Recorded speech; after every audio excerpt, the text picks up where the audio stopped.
सभी का स्वागत है दीपक हिंदी क्लासेस में। आज सच्चिदानंद हीरानंद वात्सल अज्ञे जी की महत्वपूर्ण कविता कलगी बाजरे की हमारे यूजीसी नेट झारखंड जेट में लगी है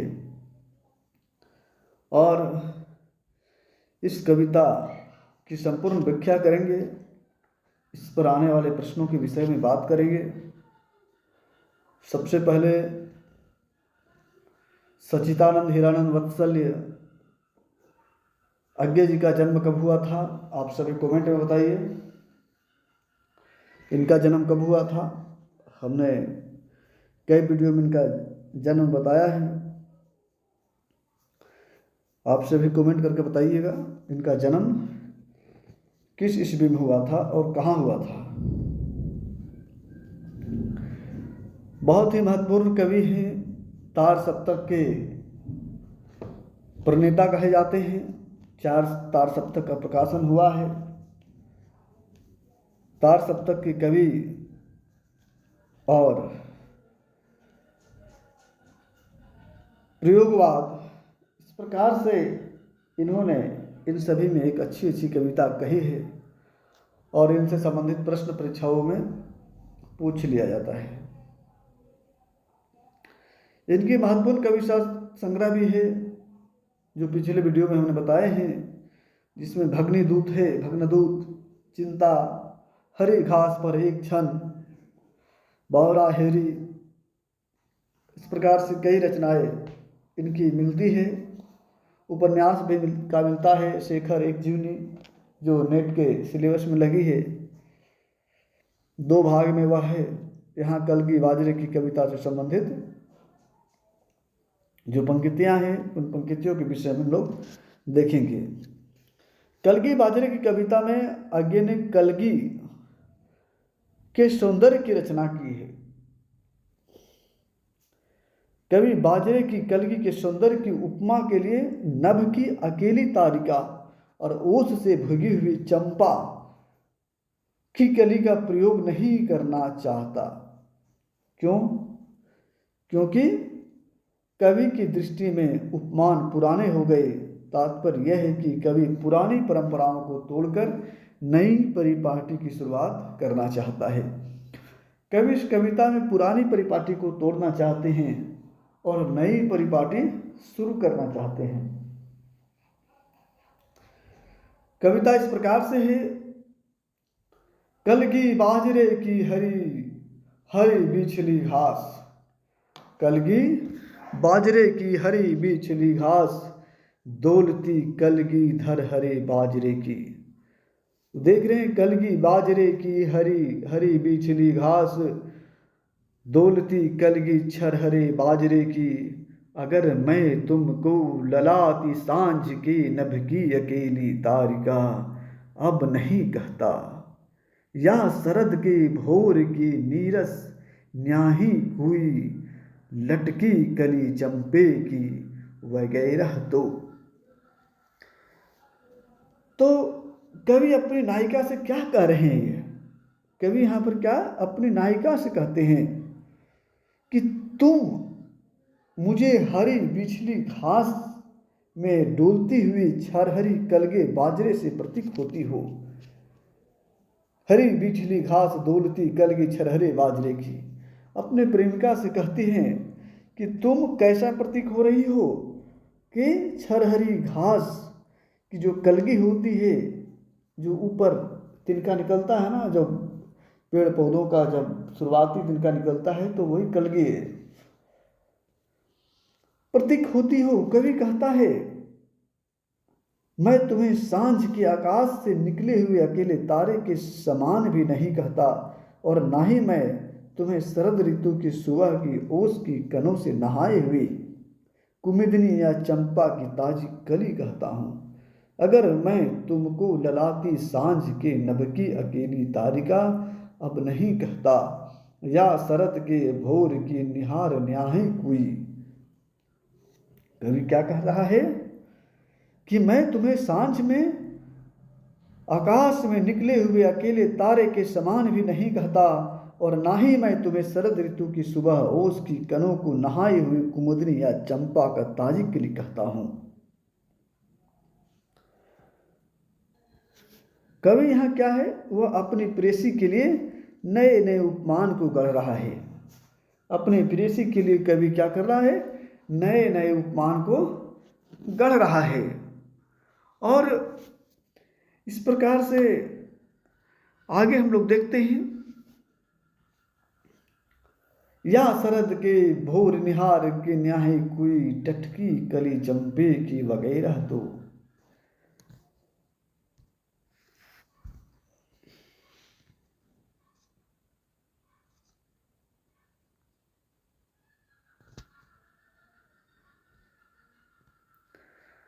नहीं कारण कि मेरा हृदय उथला या कि सूना है, या कि मेरा प्यार मैला है, बल्कि केवल यही ये उपमान मैले हो गए। देवता इन प्रतीकों के कर गए हैं कूच, कभी वासन कभी घिसते, घिसने से मुलट्टा टूट जाता है।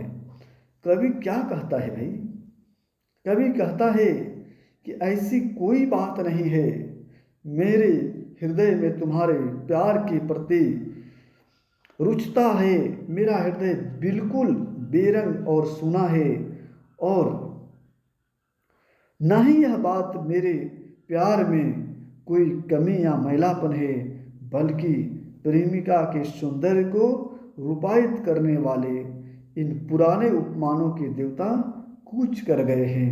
अर्थात इसका क्या मतलब है, अब ये उपमान लंबे समय से प्रयोग होने के कारण महत्वहीन हो गए हैं। पुराने उपमानों को यहाँ कवि कहता है कि अब ये उपमान पुराने हो चुके हैं, अब नए उपमान, बल्कि यह केवल यही ये नए उपमान मैले हो गए। देवता इन प्रतीकों को कूच गए, देवता क्या किए हैं, इन प्रतीकों को कूच गए हैं। कभी वासन अधिक घिसने से मुलम्मा टूट जाता है। आगे की पंक्ति है,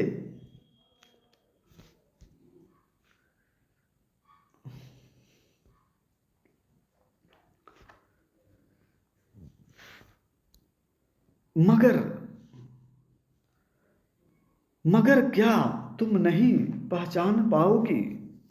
कहता है मगर क्या तुम नहीं पहचान पाओगी, तुम्हारे रूप के तुम हो निकट हो इसी जादू के, निजी किसी सहज गहने बोध से, किस प्यार से मैं कह रहा हूं।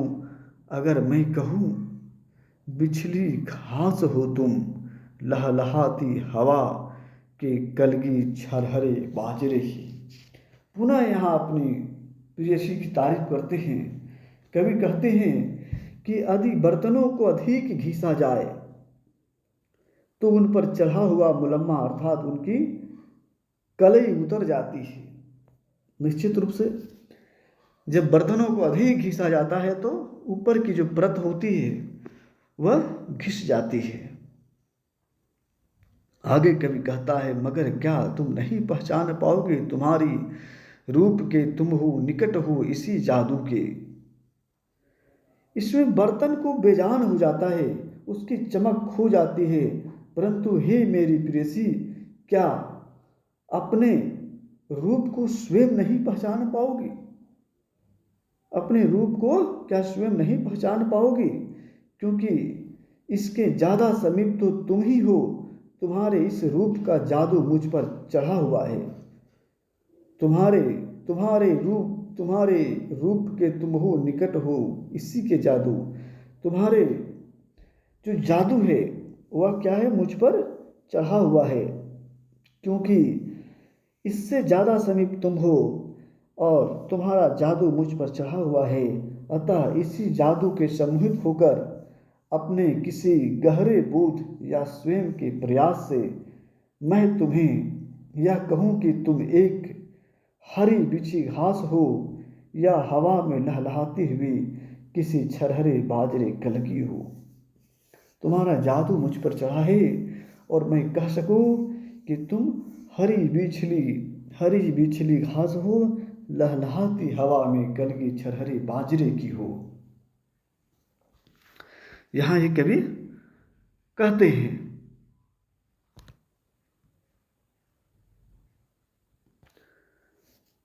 आगे कवि क्या कहते हैं?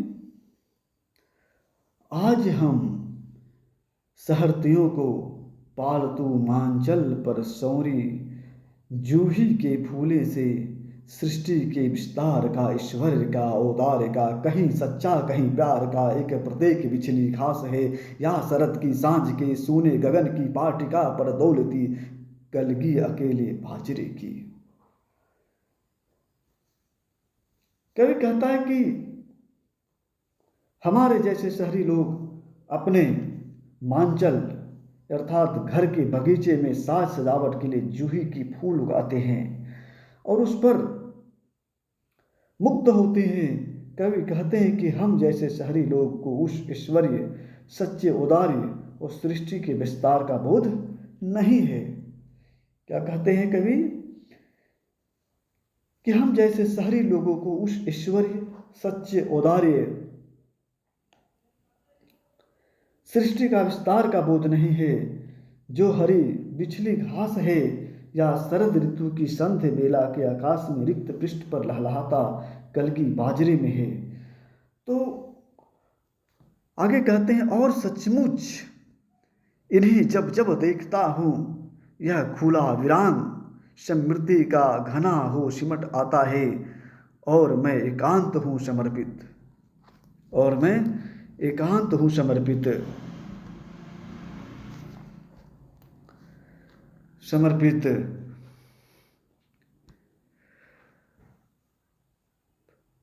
शब्द जादू है मगर क्या समर्पण कुछ नहीं। तो आपने देखा कि किस प्रकार से उन्होंने अपने प्रेमिका को कलगी बाजरे की कहकर इन्होंने संबोधित किया है। और कविता का इतना ही आशय है, उन्होंने पुराने प्रतिमानों को त्यागने की बात करते हैं, नए प्रतिमानों को लाने की बात कर रहे हैं इस कविता में।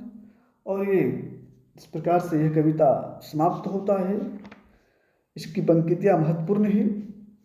हरी बिछली घास दौलती कलगे बाजरे की इसमें लगा हुआ है, तो पहचानने में आसान है। लेकिन पंक्तियाँ आगे पीछे कर जैसे 3 पैराग्राफ है, तो तीनों पैराग्राफ से 1-2 पंक्ति लेकर पहले कौन उसके पहले कौन, इस प्रकार सा क्रम आ जाता है, जिसमें थोड़ी सी समस्या आती है। लेकिन 2-4 बार पढ़ने के बाद ये समस्या भी समाप्त हो जाएगा। आप सभी जितने भी हमारे मित्र हैं, जिन्होंने वीडियो देख रहे हैं या देखे हैं, वो सभी से आग्रह है चैनल को सब्सक्राइब कर दीजिए और इस वीडियो को लाइक कर दीजिए। बहुत बहुत धन्यवाद।